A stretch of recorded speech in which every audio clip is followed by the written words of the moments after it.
until you know and claim that you already are what you desire to be, your dreams will elude you.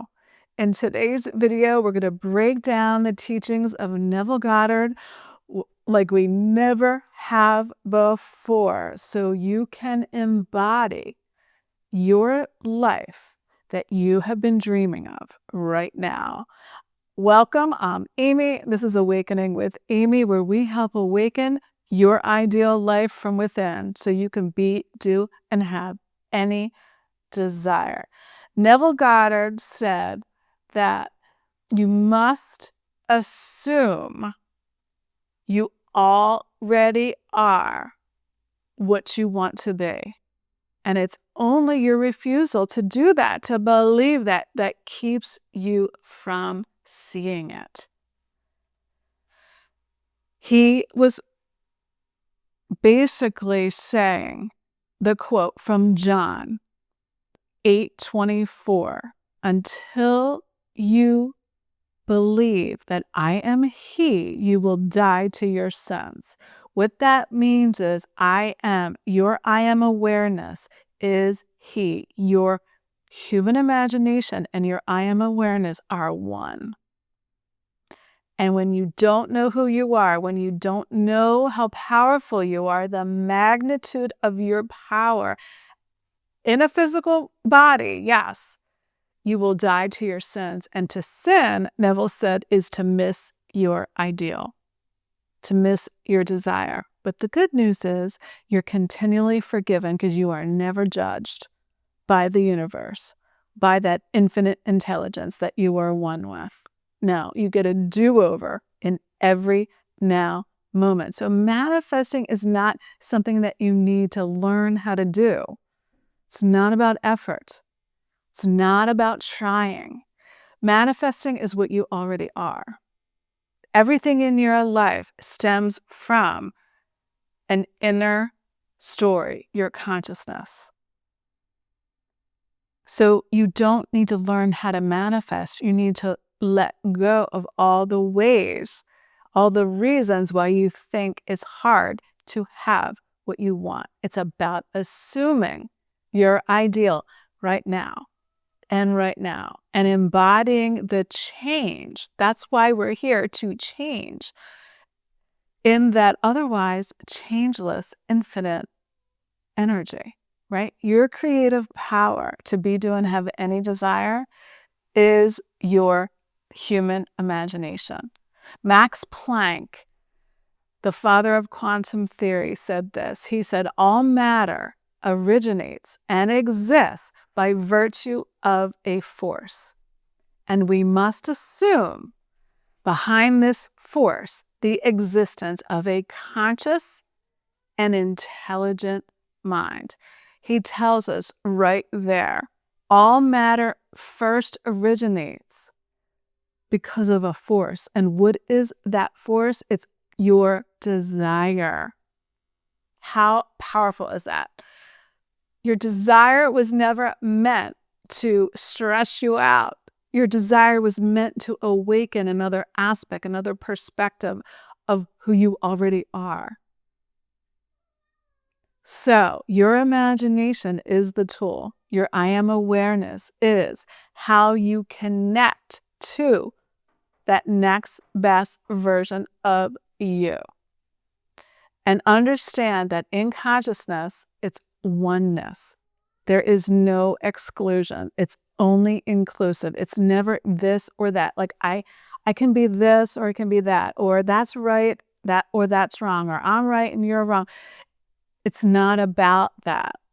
It's about understanding that it's inclusive. It's and that you can be this and that. You can have your doubts and your fears and your worries and still manifest what you want. So you don't have to chase your desires. You don't have to stress out about your desires. You don't have to do anything with those emotions when you know that every desire is like Abraham Hicks says, one big long stick. On one end is the positive, the other end the negative. On one end, the positive is the presence of, the awareness that that is mine already before I can see it, because imagination is just as real as what I can see. But on the other end of that stick, so to speak, is the absence of it. So every time you manifest what you don't want,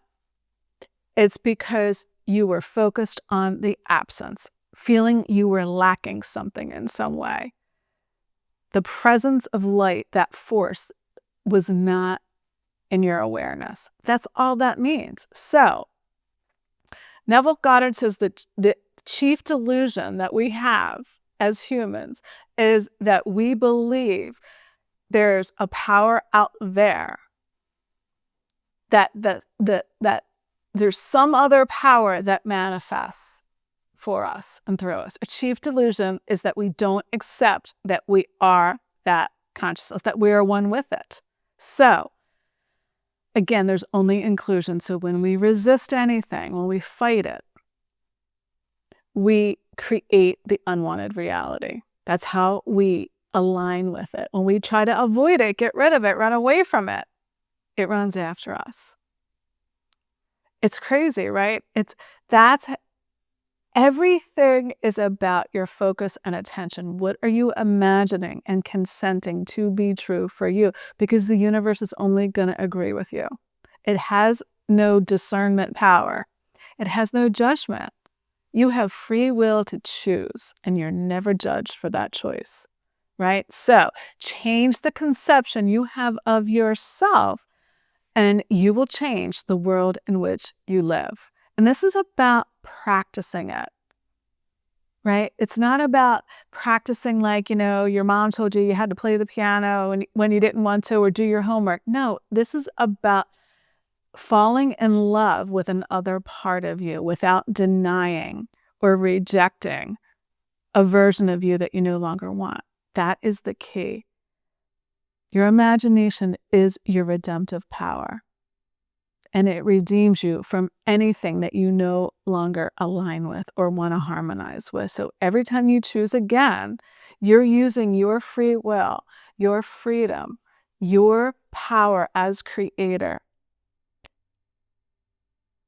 to rise in consciousness and see more of what you already are. Nothing is out of reach. Nothing is impossible. Remember, a truth is a truth whether you believe in it or not. All things are possible to those who believe. That's what they're talking about by belief, is the truth. That's the truth. But a belief that's limiting in any way always needs your buy-in. That's how you know the difference between a truth and something that's only true when you actually have to believe it, buy into it. It can't exist without your consent. So you don't have to believe in the lack and the doubt and the worry. Feel it. What I do is when I feel doubt and when I feel stress or worry, I go right back to what Neville calls the first principle, which is be still and know I am God. You're just tuning down that reasoning mind just long enough to say, no, I am supported. I am being guided. Everything's always working out for me. Because what's the alternative? Then you're just going to argue for your limitations, and you're going to believe in and attract and manifest what you don't want. So every time you choose again, you're resurrecting another version of you. So don't reject any aspects of you. Everything, there's nowhere to put that version of you that you no longer want, or that version of others that you no longer want, so you don't have to fight it. Use it to help you mold the clay, help you choose and get clear on who do I want to be now? Because whatever story you're telling yourself becomes matter, becomes physical. It has to. So, the universe doesn't argue with you. It just says yes, as you wish. As you have believed, it will be done for you. Remember, it doesn't judge. It's just unconditional love. It just loves you. It thinks what you're focused on is what you love, and you get more of it. So you are the dreamer, awakening the next best version of you. So who do you want to be? Thank you so much for being here. Thank you for liking and sharing the video, for subscribing, and for your comments. I love hearing from you. And until next time, see you soon.